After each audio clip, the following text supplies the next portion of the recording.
Okay, so now we're going to go over how we're changing our policy on our macchiatos. So we all know how to make a macchiato, and what we're transitioning towards is more of the traditional sense. So as probably most of us know, macchiato means to stain or to mark, and that's what we're going to be trying to do with our espresso.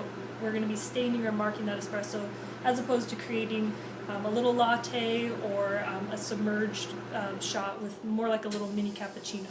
So we're changing it a little bit. Now we all know that there's a lot of customers that we've been making different ways. So what you can say to them is say, we're changing our standard policy on how we're doing, our standard procedure on how we're making macchiatos.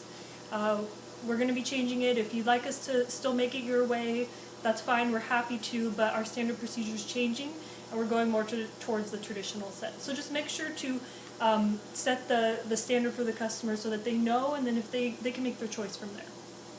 So to start out with the macchiato, if you were using the traditional glass, we're going to heat it up a little bit. It's a little bit of hot water so that when the shots hit, the crema doesn't capture to the outside, it actually stays with the drink. Heat it up a little. And then we're going to get, once again, a cold pitcher works best. And we're going to be steaming for standard with the whole milk. Whole milk's a little sweeter, and so when it pairs with that espresso, it just highlights the sweetness in the espresso, and it brings out the sweetness in the milk. So it's just a little bit creamier and sweeter than half and half. So just to clarify, whole milk's going to be our standard. You're going to once again steam that milk first, fill it about halfway up.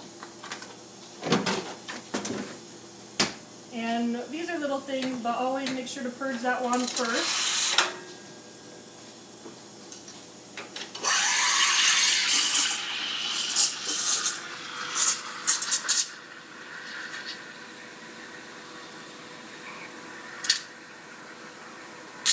Kayla, are you steaming this like a cappuccino?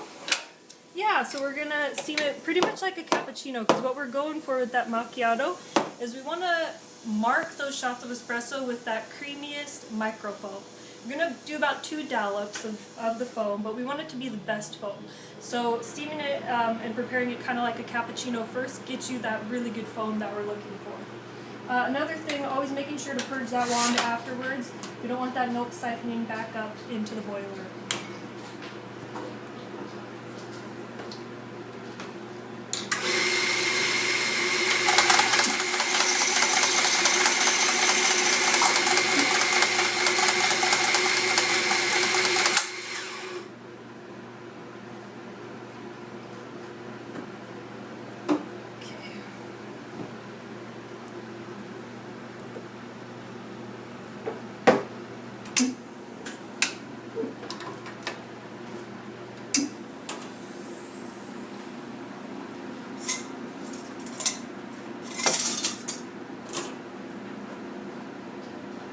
Okay, so we can see that these shots are far too slow, so this is a good chance to talk about changing those shots. So those are far too slow, so we're going to make them a little coarser.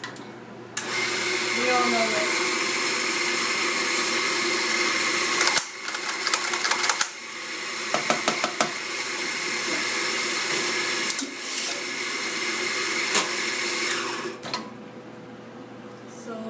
Now, what told you that the shots were running too slow, Kayla? Your shots should, when they extract, they should start within a few seconds after you hit the button. And they should also kind of look like a mouse tail. They should be streaming in a good consistency, and those just kind of dripped. And it took them quite a while to start. When they did start, they were the stream wasn't thick enough. It was a little too thin, and it didn't resemble a mouse tail at all. It just kind of was dripping. Didn't have that viscosity we were looking for, that nice stream. So we'll try this again. And sometimes it takes once or twice to get it right on, so we'll see. We're going to rinse that glass out again. See what we get here.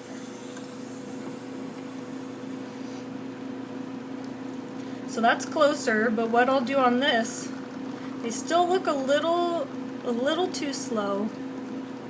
The viscosity, it's close, we got that with the nice dark coloring, but they're still dripping a little bit too much, and you can see that down there. And by the time I'm going to want to stop these, it's going to be closer to 31, 32, and that's too long for our espresso. So this is just a good example. And we can see how it looks over extracted still. That's not what we're looking for. So we're going to try one more time.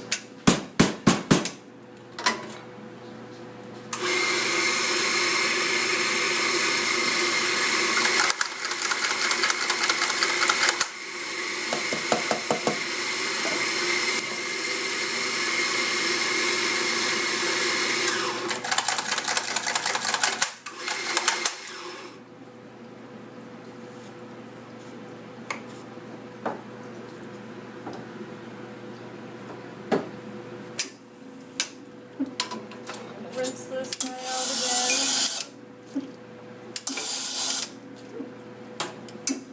We'll try again, and every now and then shots just get off and you just work with it. So that's closer to what we're looking for. It's that nice dark chocolate coloring to start out. The consistency, it's a little bit thicker. It's the actual stream. It's not too thin, but it's not too watery.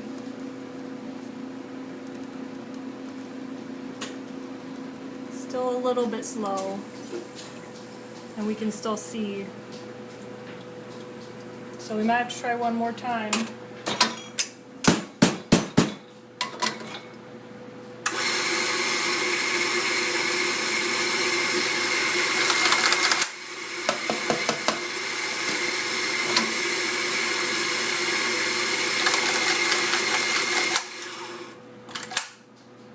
Kayla, when you're adjusting the grind, how far are you turning the dial there? Usually just a little notch, because a little bit should change it quite a bit unless the burrs need to be changed.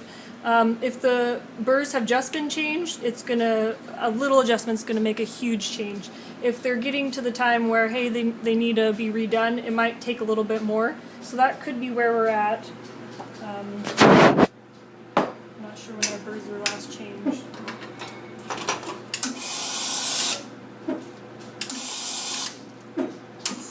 Let's see.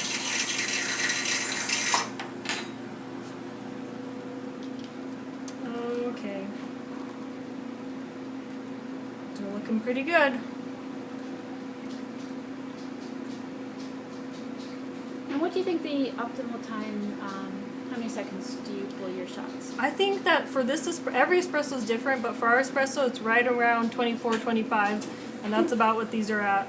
And we can see the espresso is still a little frothy, but that's because it's new espresso, but that's pretty close to what we're looking for. Now with the macchiato, we're just looking to mark that espresso with a few dollops of foam. And we're trying to get that really nice creamy foam. And how do you get that? Do you push the top foam aside and go for the middle? Yeah, you can push the top foam aside, or if you've done an awesome job steaming it, the top layer will be pretty good as well. This is pretty close to what we're looking for. And just a little bit of marking of the foam. And you can also just top it off a little bit more. As long as we're still seeing a little bit of that crema on the side, that's what we're looking for now. All right, thank you.